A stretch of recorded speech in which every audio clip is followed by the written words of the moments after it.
Hello বন্ধুরা, তোমরা সবাই কেমন আছো? আশা করি ভালো আছো। তো অনেক দিন পর একটা ব্লগ ভিডিও তোমাদের সাথে শেয়ার করছি। আশা করি ভালো লাগবে তোমাদের, দেখতে থাকো।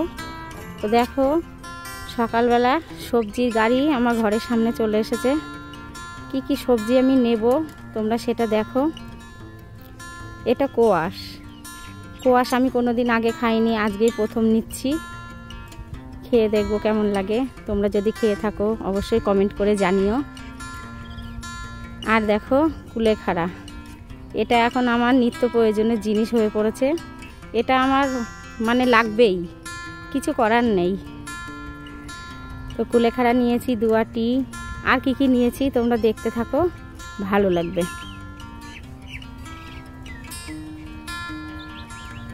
দেখো কত বড় মাটির আলু।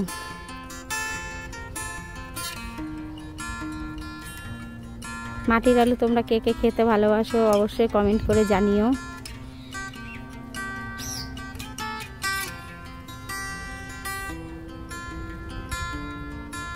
দেখো কি কি সবজি আমি নিয়েছি।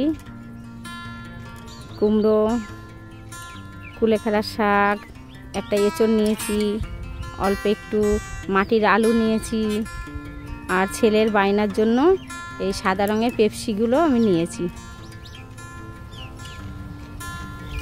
বাচ্চা মানুষ তো যা দেখবে তাই বায়না করে। লঙ্কাগুলো কি সুন্দর লাগছে, কিন্তু লঙ্কা আমি নেব না, আমার ঘরে লঙ্কা আছে। ওখান থেকে একটা পাকা লঙ্কা আমি তুলে নিয়েছি, চুরি করিনি, চেয়েই নিয়েছি। আমার ভিডিওটা তোমাদের কার কার ভালো লাগে অবশ্যই কমেন্ট করো। আর আমার চ্যানেলে তোমরা যারা নতুন অবশ্যই আমার চ্যানেলটি সাবস্ক্রাইব করো, পাশে থেকো। সবাই সবার পাশে না থাকলে কেউ কোনো দিন এগোতে পারবে না। দেখো সবার শেষে একাটি, এটা কি বলো তো, পটলের ডাঁটা। একটা বড় তরমুজে নিয়েছি, নেব না, একটু জোর করেই দিল, কেটে আবার দেখিয়েও দিচ্ছে যে তো বৌদি তরমুজটা কেমন। তো দেখো তরমুজটা দুপুরবেলা কাটবো, এটা সকালের বাজার হচ্ছে।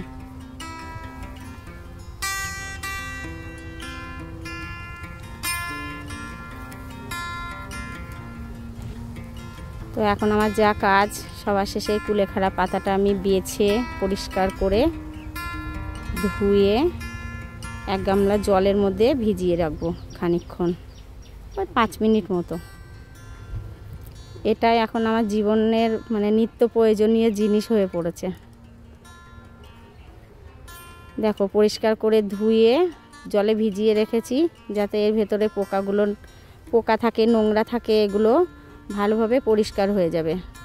তো এর মধ্যে একজন ফেরিওয়ালা এসেছেন, আমি এনার কাছ থেকে একটা টুল নেব প্লাস্টিকের।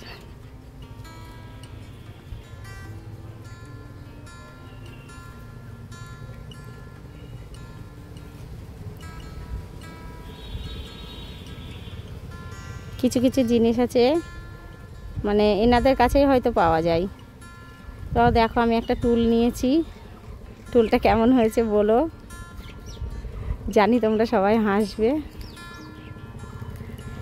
এরপর আমি কুলেখাড়াগুলোকে ভালো করে ধুয়ে নোড়া দিয়ে ভালো করে ছেঁচে এই রসটা আমি বের করে নেব।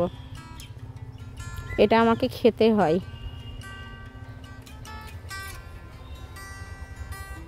তো তোমরা কারা কারা কুলেখাড়া এইভাবে খাও, কুলেখাড়ার পাতাটা। আবার এই কুলেখাড়ার এটা শাক করেও খাওয়া যায়, রান্না করেও খাওয়া যায়। তো আমি এরকম কাঁচাই রস করে খাই, সেটাই তোমাদের সঙ্গে আজকে শেয়ার করলাম।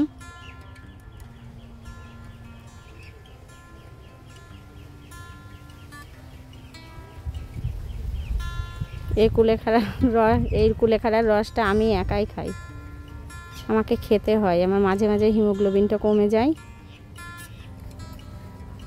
আমি এইভাবে খাই, তাই তোমাদেরকে দেখালাম। তোমরা কিভাবে খাও অবশ্যই কমেন্ট করে জানাবে।